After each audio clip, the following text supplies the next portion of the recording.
Sejam bem-vindos à Revista Fórum, eu sou Carlito Neto, historiador e cientista político, e hoje eu estou aqui para falar com vocês sobre a confirmação do fim do Pablo Marçal. Acho que essa é a palavra bem correta para a gente se referir a este indivíduo, essa frase, né? O fim do Pablo Marçal, o derretimento do Pablo Marçal, porque a gente vem alertando aqui há um certo tempo quais são as estratégias utilizadas pelo Pablo Marçal para conseguir chegar aonde ele chegou. A gente já mostrou, inclusive, aqui algumas vezes os livros que, em tese, embasariam as teorias colocadas em prática ali na comunicação do Pablo Marçal e que ele estava inicialmente, inclusive, logrando êxito. O grande problema é que uma figura como Pablo Marçal, uma figura que busca chamar a atenção o tempo inteiro, tem um problema em relação à soberba e arrogância. Quando ela começa a achar que ela é superior aos demais, ela vai e tomba. Eu já tinha dito, inclusive, isso aqui na Revista Fórum em algumas oportunidades, que a arrogância precede o fracasso, a soberba precede o fracasso. E quanto maior você acha que é, maior a queda que você terá.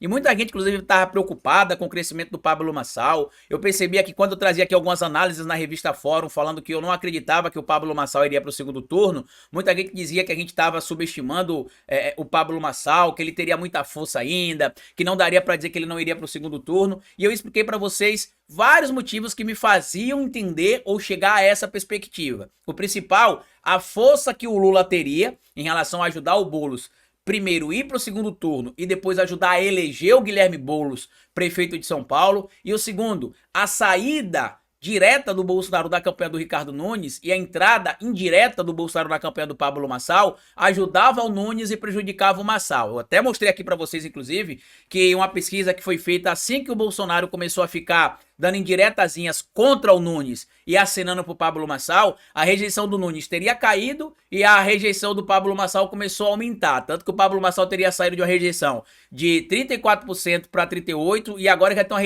uma rejeição em alguns institutos que chega a 44%. Ou seja, ele cresceu 10% em rejeição a partir do momento que o Bolsonaro decidiu abraçar o Pablo Marçal. E tinha dito que apesar de o Tarcísio ser um bolsonarista, ele sabia atuar de uma maneira diferente que o Bolsonaro e que isso tenderia a ajudar o Ricardo Nunes e a prejudicar o Pablo Marçal. Foi dito e feito. Saiu inclusive uma nova pesquisa agora com a Este que mostra ali o Ricardo Nunes em um empate de 1 ponto praticamente com o Guilherme Boulos. O Ricardo Nunes aparece com 24 pontos percentuais na pesquisa, inclusive estagnado. O Guilherme Boulos oscila para cima, né? Teve uma oscilação positiva de 2 pontos percentuais a mais. O Guilherme Boulos aparece com 23%. Na sequência, o Pablo Marçal, que teve uma queda de 3 pontos percentuais.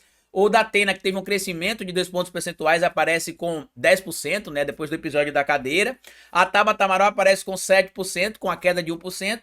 E a Padre Kelmo, da Prefeitura de São Paulo, que é a Marina Helena, aparece ali com 2%. Nem subiu nem desceu, continuou no mesmo lugar. E é por isso que é importante a gente falar sobre analisar as pesquisas de forma fria e de forma séria. Eu não posso fazer aqui para vocês, às vezes, análises que muitas pessoas imaginam que ou vai trazer um pânico desgraçado que o Boulos vai perder e acabou, ou vai trazer um otimismo absoluto que o Boulos ganhou e acabou. O que eu digo para vocês é o seguinte: o cenário hoje ele é mais favorável para a vitória do Ricardo Nunes do que para a vitória do Guilherme Boulos. As pesquisas estão pegando isso. Só que o que muita gente está ignorando, inclusive as próprias pesquisas, é o poder de transferência de votos que o Lula tem. O Lula já conseguiu, na primeira peça que ele apareceu com o Guilherme Boulos, em relação a votos de 2022 que foram transferidos para o Guilherme Boulos em 2024, ele já conseguiu transferir mais 6%. Até antes da primeira peça sair no horário eleitoral gratuito entre Lula e o Guilherme Boulos juntos ali, o Guilherme Boulos herdava 44% dos votos dados ao Lula em 2022 para a eleição agora de 2024. Após o aparecimento do Lula, esse número já aumentou para 50%, ou seja, já aumentou 6 pontos. Então, imagina quantos pontos ainda tendem a chegar ao Guilherme Boulos a partir do momento que o Lula começar a aparecer mais, a fazer mais caminhadas, porque muita gente tá falando, o Lula tende a aparecer mais, o Lula tende a estar mais em cima. O Lula está participando da campanha do Guilherme Boulos. O grande problema é que muita gente às vezes não entende, ou por não ter vivência política, ou por não saber como é que funcionam as estratégias políticas, é que geralmente esse gás, como a gente costuma dizer, maior, ele é dado ali nos 44 do segundo tempo, né? Na última semana da eleição, nos 10 últimos dias, que é quando você vê o candidato começar a aparecer muito com o seu padrinho político. E quando você pega também pesquisas de rejeição, em relação aos apadrinhados por Lula e aos apadrinhados por Bolsonaro em São Paulo, o Lula tem uma rejeição 21% menor que o Bolsonaro. Isso também é um fator que beneficia o Guilherme Boulos. E aí quando você pega aqui a pesquisa Quaest, que foi feita entre os dias 15 e 17, ouviu 1.200 pessoas, tem uma margem de confiança ali de 95% e uma margem de erro de 3 pontos percentuais para mais ou para menos. Aparece o Guilherme Boulos, como eu já falei para vocês, em segundo lugar, o Nunes em primeiro, em um empate técnico, tá? E no segundo turno, que é o que muita gente está preocupada, aparece o seguinte cenário. No segundo turno, contra o Guilherme Boulos, o atual prefeito Ricardo Nunes tem 46% de votos contra 35% do Guilherme Boulos. É uma diferença de 11 pontos percentuais. 13% disseram votar branco ou nulo e 6% disseram ser indecisos. Ou seja, se você pegar brancos e nulos, dá 19%.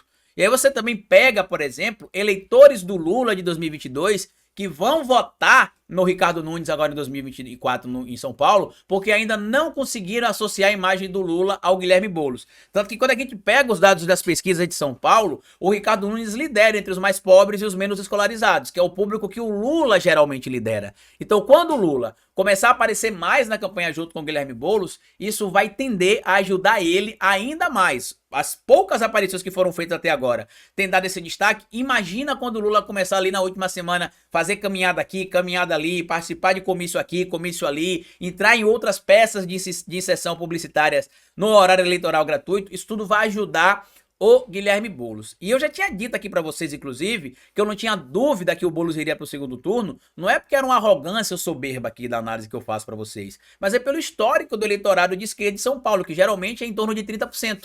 Então, o Boulos pode não vencer a eleição. A gente também tem que ter o pé no chão e entender que a eleição nem sempre você ganha, né? Você também perde às vezes a eleição. O Lula é o exemplo disso, né? O Lula perdeu a eleição em 89, perdeu em 94, perdeu em 98. Então o Lula entende como é que funciona a corrida eleitoral.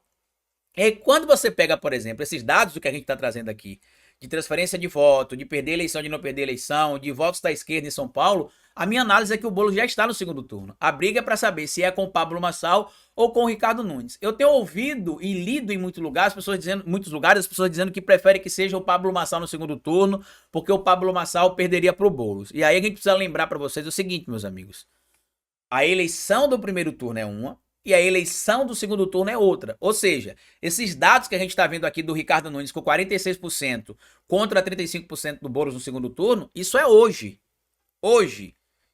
Tá? Pesquisa que foi divulgada ontem. Isso é hoje.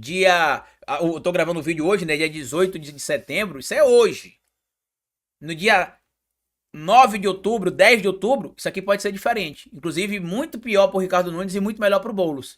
Assim como a pesquisa também, por exemplo, que mostra que quando o Boulos disputa com o Pablo Marçal, o Boulos teria 42% e o Pablo Marçal teria 36%, o cenário também pode ser outro. Então, primeiro a gente precisa lembrar, tá? Primeiro turno da eleição é uma corrida eleitoral e o segundo turno é outra corrida eleitoral.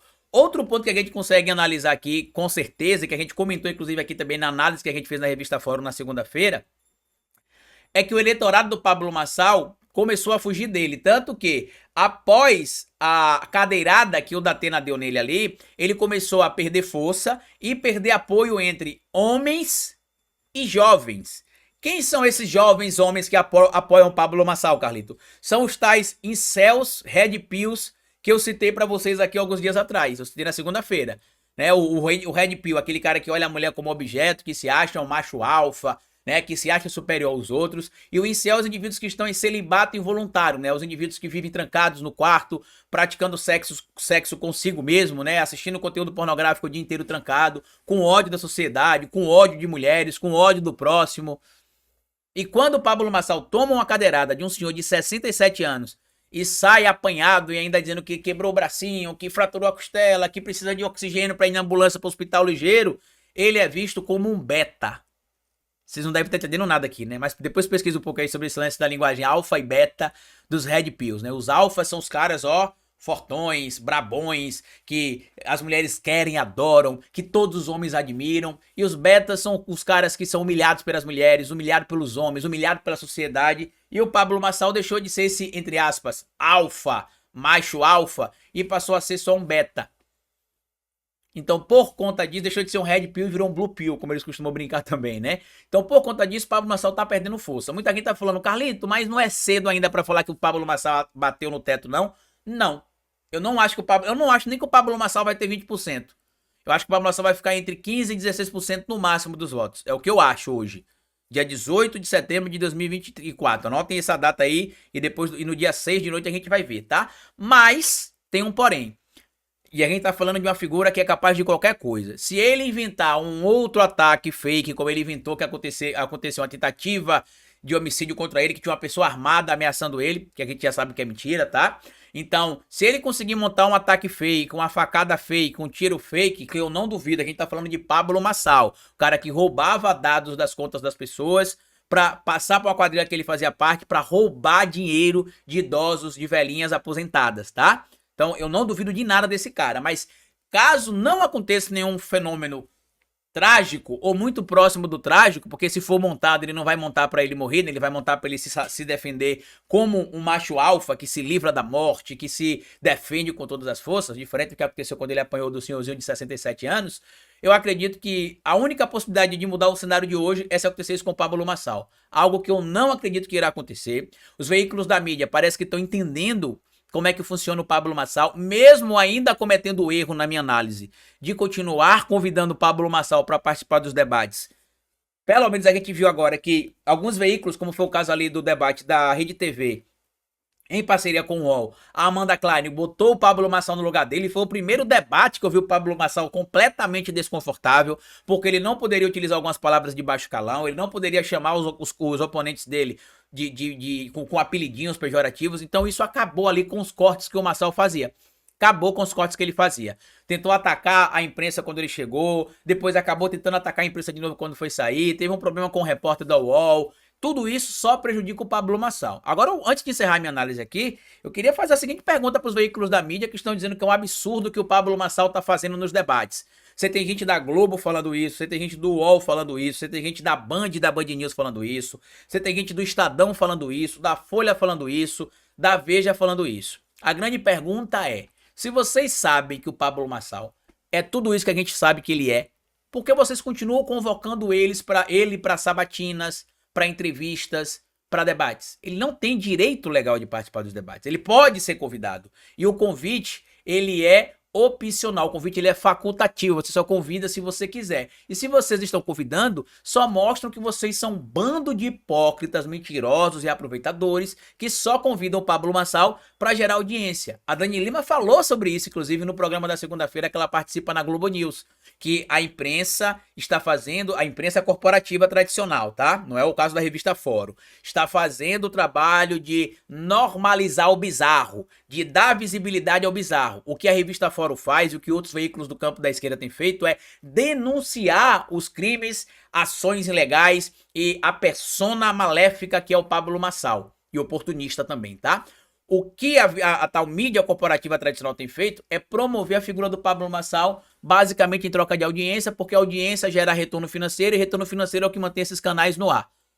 Então eu espero que eles realmente parem de falar e comecem a fazer.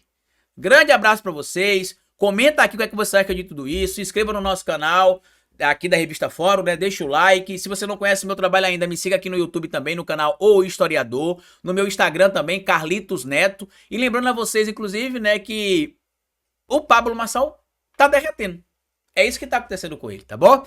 Grande abraço e até o nosso próximo encontro aqui amanhã. Tchau!